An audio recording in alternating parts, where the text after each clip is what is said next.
So this is kind of the final iteration. I came up with a slab serif because I think the slab serif has a lot of rustic character to it. It's called Alpha Slab 1 Regular. That's the typeface I'm using. I decided to do some really wide spacing. So I'm right here in my character panel and I added a lot of tracking, which is the spacing between the characters. I did a 777, which is a pretty big gap between the spacings, so it could stretch all the way across and it doesn't feel like it's too top heavy. It's kind of more evenly spaced, and kind of did a lighter color for the established because I feel like the established is not as important as some of the other elements. And what's great about this logo is this logo can use just needs 2 colors for contrast, but it can even work really well as 1 color. So this is probably the most flexible logo we've done. We can make this all the same shade and it won't take away from the readability or legibility of the elements. And so that's one great quality of a solid logo design, as we studied in those design theory lessons, is the flexibility of a logo. Can it be in 1 color and still be readable? And this logo certainly qualifies for that. You'll also notice I rearranged the icons because I felt like for the proper balance, having that little smoke at the top of the coffee mug seemed to work really well in the center, and since this is very heavy, that countered very well. And you'll notice how they're both straight lines, so this kind of goes straight all the way up to the coffee cup, so that kind of alignment seemed to be a little bit more centered than having that round coffee bean.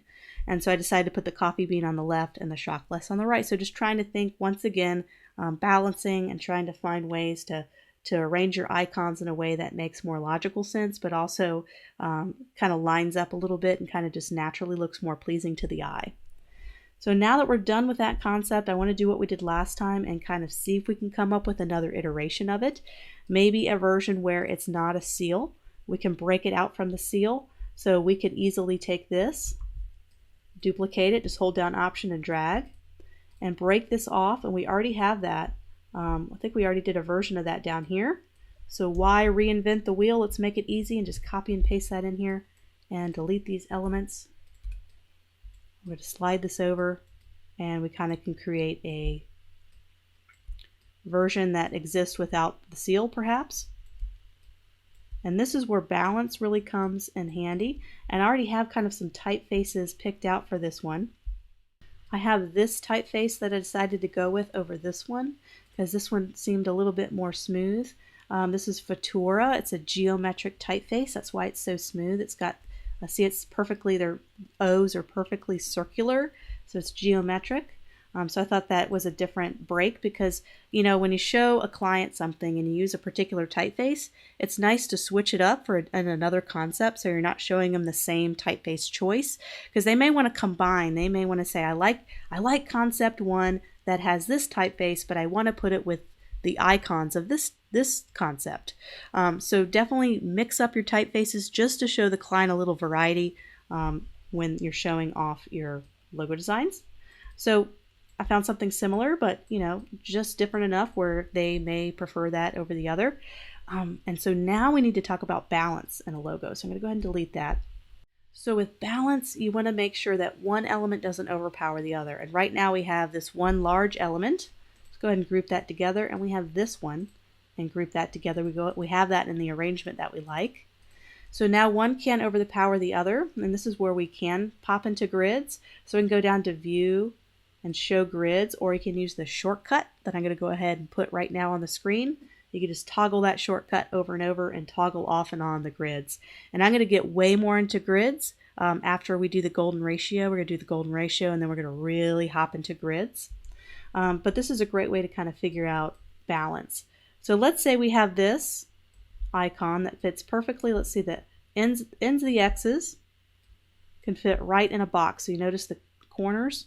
I'm just finding a way to kind of anchor this a little bit on the grid system.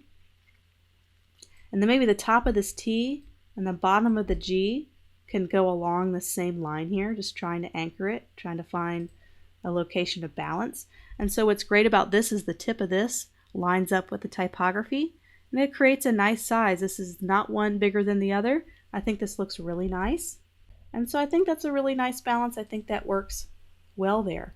So now we're providing the client with 2 different varieties, one that's a seal, one that's a traditional type and logo mark, And then we also provided 2 different versions of that concept as well.